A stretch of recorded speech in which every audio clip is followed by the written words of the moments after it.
United States is violating international humanitarian law and international human rights law.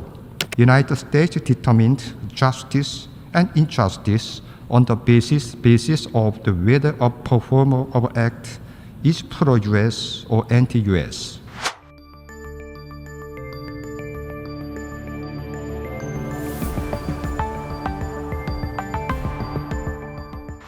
Current Middle East crisis is inevitable result of the illegal act of Israel in occupied East Jerusalem and the rest of occupied Palestine territory.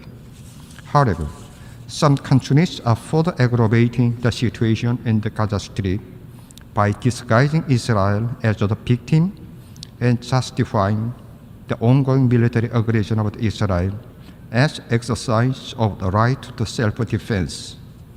At the UN Security Council meeting held on October 18, the United States cast the veto on the resolution to allow humanitarian access to Gaza Strip in Palestine for mere reason that the right to self-defense of Israel was not mentioned in the draft resolution submitted by delegation of Brazil.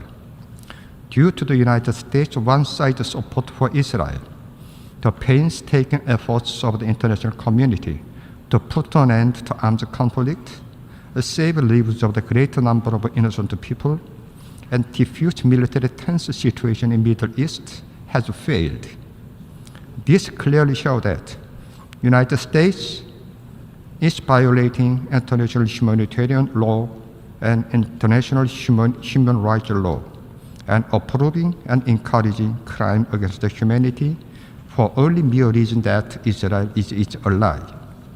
Also, it has been proven once again that United States determined justice and injustice on the basis of the whether a performer of act is pro-US or anti-US.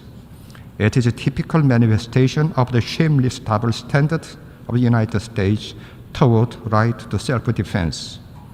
What cannot be overlooked is that some Western countries are resorting to smear campaign against DPRK to forcibly link the Middle East crisis to us. Some mass media belonging to U.S. administration are spreading groundless and false rumor that North Korea's weapon seems to be used for attack on Israel. They are also building up public opinion that DPRK will make full use of the strategy of blackmail diplomacy, escalating the regional tension by taking advantage of the U.S. great interest in Middle East and Ukraine. Clear is the U.S. sinister intention. It is nothing but bid to shift blame for Middle East crisis caused by its one-sided policy for Israel and double standard onto the third country, and thus evade the international criticism focused on the United States. DPRK is watching with vigilance with illegal act of the United States, which has spawned war and armed conflict in different parts of the world, and shifted responsibility for them into the independent sovereign state. My delegation firmly believes that current critical crisis in Gaza Strip must be ended immediately, and all civilians must be protected through the full implementation of the resolution adopted at this General Assembly.